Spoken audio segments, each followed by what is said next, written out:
Installing Class 1 Division 1 equipment in an area that is normally unclassified does not automatically reclassify that area as a hazardous location. Area classification is based on the potential for the presence of flammable gases, vapors, or liquids in sufficient quantities to produce explosive or ignitable mixtures. The equipment's rating simply indicates its ability to operate safely within a defined hazardous environment, should one exist. It's important to understand the principles of area classification as defined by the National Electrical Code, specifically Article 500 and related articles. These standards outline the criteria for defining Class I, Class Roman II, and Class Roman III locations, as well as Divisions 1 and 2 within those classes. Class I locations are those where flammable gases or vapors are or may be present in the air in quantities sufficient to produce explosive or ignitable mixtures. Class Roman II locations are hazardous because of the presence of combustible dust. Class Roman III locations are hazardous because of the presence of easily ignitable fibers or flyings. Divisions further define the likelihood of the hazardous material being present. Division 1 indicates that the hazard is normally present, while Division 2 indicates that the hazard is present only under abnormal conditions. If an area genuinely does not have a reasonable expectation of containing flammable gases, vapors, or liquids under normal or abnormal conditions, installing Class 1 Division 1 equipment does not change its fundamental unclassified status. The selection of equipment is based on the properties of the environment in which it will operate. Overspecifying equipment does not create a hazard where none existed previously. However, it's crucial to conduct a proper hazard assessment to ensure the initial determination of the area being unclassified is accurate and remains valid over time. Factors that might change the classification include changes in processes, materials used, or ventilation. The presence of Class 1 Division 1 equipment in a non-classified location does not introduce the risk of explosion or fire if the elements required for an explosion or fire, such as flammable materials and an ignition source in the presence of oxygen, are not present. In an unclassified area, general-purpose equipment is typically suitable. If Class 1 Division 1 equipment is installed, it's essentially an over-engineered solution for the existing conditions.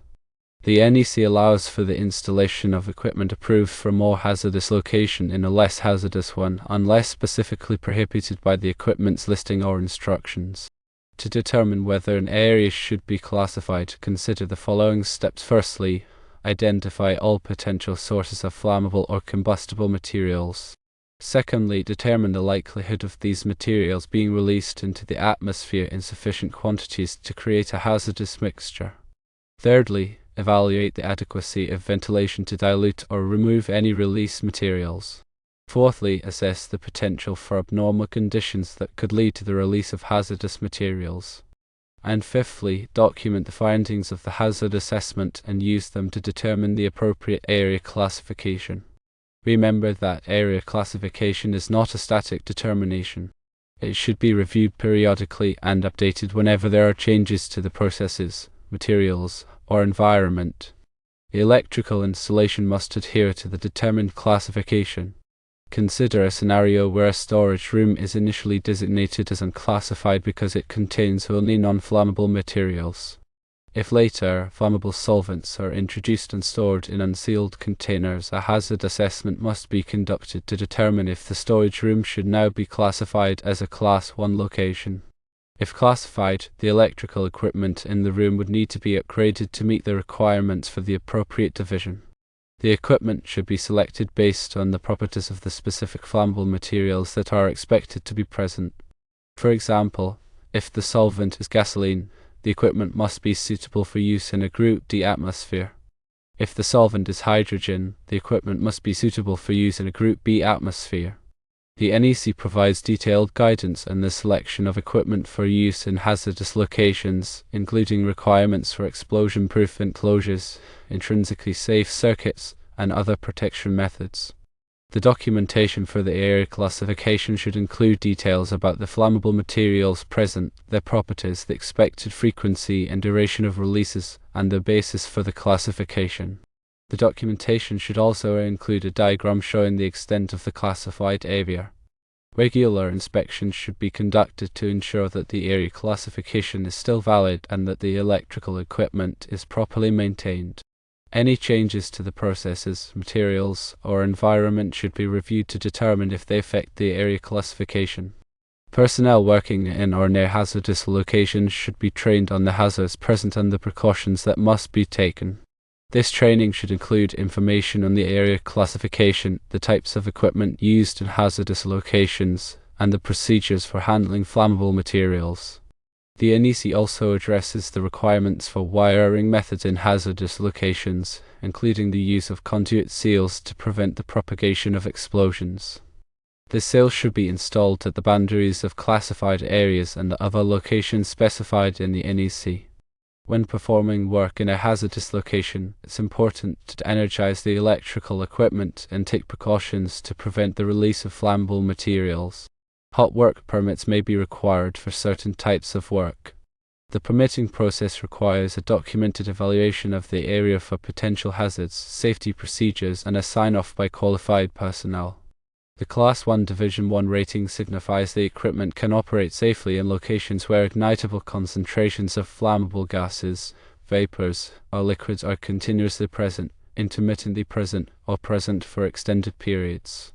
Such equipment features robust protection methods like explosion-proof enclosures that can contain an internal explosion without causing ignition of the surrounding atmosphere, and intrinsically safe circuits that limit energy to levels below what's needed for ignition. The NEC outlines specific installation guidelines for electrical equipment in hazardous locations to maintain safety. These guidelines cover wiring methods, sealing requirements, grounding and bonding, and equipment spacing, all crucial for preventing explosions and fires. Explosion-proof equipment is designed to contain a potential explosion within its enclosure, preventing the ignition of surrounding flammable atmospheres. Intrinsically safe equipment limits electrical and thermal energy to levels below those required to ignite a specific hazardous atmospheric mixture. Pushed and pressurized systems maintain a clean, inert atmosphere within an enclosure, preventing flammable substances from entering. Non-incentive equipment is designed to not produce sparks or have surface temperatures high enough to ignite specific hazardous atmospheres. The choice of protection method depends on the specific hazardous material present, its properties, and the likelihood of its presence.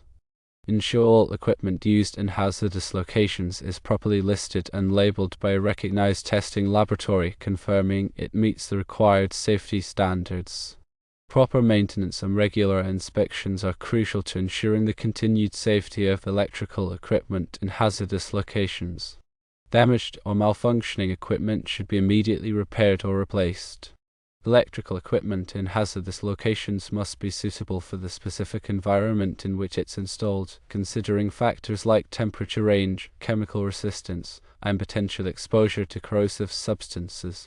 The design and installation of electrical systems in hazardous locations should be performed by qualified professionals with expertise in area classification and hazardous location equipment.